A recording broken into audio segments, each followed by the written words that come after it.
श्री कृष्ण का जीवन हमें कई गहरे संदेश देता है जो हमारी वर्तमान जीवन की कठिनाइयों से निपटने में मदद कर सकते हैं। वे एक आदर्श योगी, राजनीति में कुशल और प्रेम का मूर्त रूप थे। उनकी शिक्षाएं आज भी प्रासंगिक हैं और लोगों को प्रेरित। हमारा नया चैनल है, आगे बढ़ाने के लिए सब्सक्राइब जरूर करना। आपका धन्यवाद करती है कि वे कैसे अपने जीवन की कठिनाइयों को पार कर सकते हैं और दुखों से मुक्ति पा सकते हैं। एक प्रेरणादायक विचार जो कृष्ण से सीखा जा सकता है वह है, जो तुम्हें रुलाता है वह एक दिन फुट फुट कर रोएगा। यह जीवन का एक सत्य है जिसे हम समझ सकते हैं यदि हम उनके जीवन और उनकी शिक्षाओं को ध्यान से देखें। संघर्ष और साहस का महत्व जीवन संघर्षों से भरा हुआ है। कभी कभी हमें लगता है कि हमारे दुखों का अंत नहीं है और लोग हमें दुख देकर स्वयं सुखी हो रहे हैं, लेकिन यह सोच गलत है। महाभारत में द्रौपदी का उदाहरण इसका सटीक उदाहरण है। द्रौपदी को कौरवों ने राजसभा में अपमानित किया। वह अकेली, बेसहारा और असहाय महसूस कर रही थी, लेकिन उसने अपने दुख को कृष्ण की शरण में जाकर व्यक्त किया। कृष्ण ने न केवल उसकी लाज बचाई बल्कि यह भी सुनिश्चित किया कि जो लोग उसे दुख पहुंचाने वाले थे वे एक दिन फुट फुट कर रोए। यह कथा हमें यह सिखाती है कि भले ही कोई व्यक्ति हमें कितनी भी तकलीफ क्यों न दे, हमें अपना धैर्य नहीं खोना चाहिए।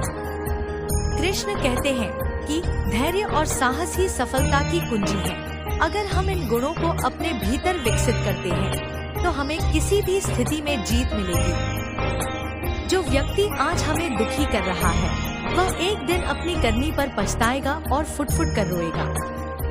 कर्म का सिद्धांत, कृष्ण का कर्म का सिद्धांत हमें यह सिखाता है कि हर व्यक्ति को अपने कर्मों का फल अवश्य मिलेगा। अगर आज कोई व्यक्ति आपको दुख पहुंचा रहा है तो उसे भी उसके कर्मों का फल मिलेगा। श्रीमद् भगवद गीता में कृष्ण अर्जुन से कहते हैं, तुम अपना कर्म करो, फल की चिंता मत करो। यह वाक्य हमारे जीवन का सार है। इसका अर्थ यह है कि हमें अपने जीवन में कर्म करते रहना चाहिए और उसके परिणाम की चिंता नहीं करनी चाहिए। अगर कोई व्यक्ति आपको जानबूझकर दुख दे रहा है तो उसे भी उसके कर्मों का फल मिलेगा। समय के चक्र में हर चीज का हिसाब होता है।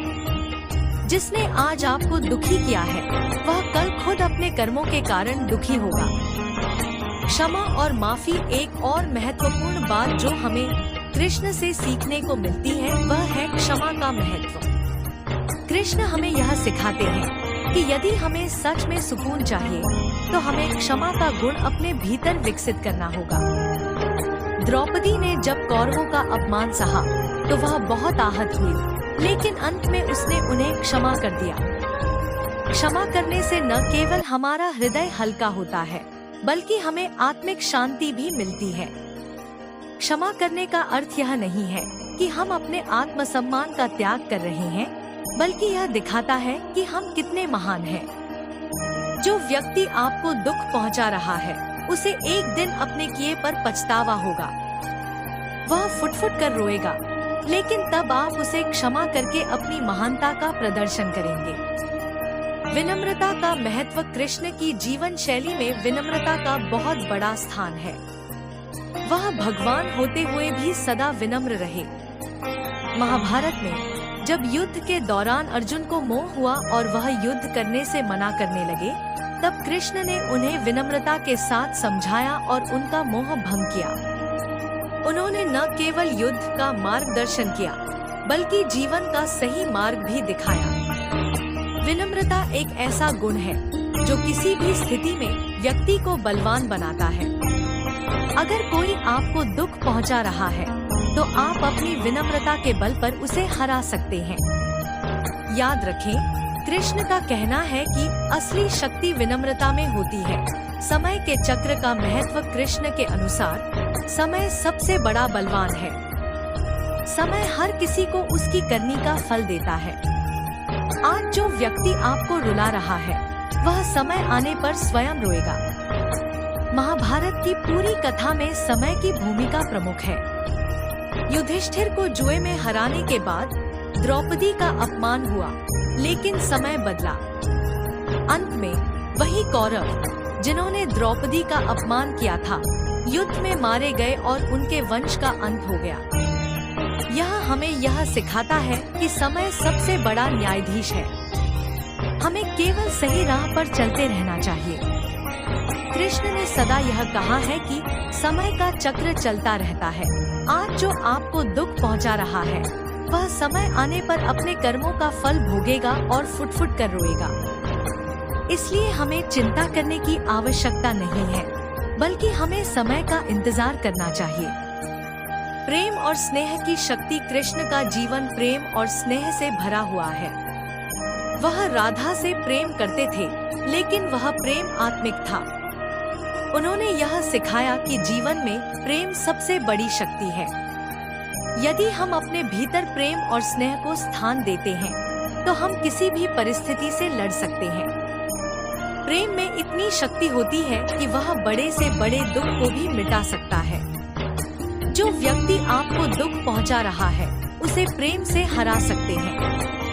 कृष्ण का कहना है कि प्रेम ही सबसे बड़ा हथियार है। अगर आप किसी व्यक्ति को सच्चे दिल से प्रेम देंगे, तो एक दिन वह व्यक्ति अपनी गलतियों का एहसास करेगा और फुट-फुट कर रोएगा। अंत में संदेश। श्री कृष्ण की शिक्षाएं हमें यह सिखाती हैं कि जीवन में संघर्ष, दुख और कष्ट तो आते हैं, लेकिन हमें उनसे डरना नहीं चाहिए। जो व्यक्ति आपको आज दुखी कर रहा है, उसे उसके कर्मों का फल अवश्य मिलेगा। कृष्ण का कहना है कि धैर्य, साहस और प्रेम के साथ आगे बढ़ो। आपके जीवन में जो भी कठिनाई आए, उसे हिम्मत से सामना करो। समय बदलता है और एक दिन जो आपको दुख पहुंचा रहा है, वह स्वयं अपने कर्मों के कारण फुट-फुट कर रोएगा। तब तक अपने जीवन में विनम्रता, प्रेम और धैर्य बनाए रखें। यही श्री कृष्ण की सच्ची प्रेरणा है।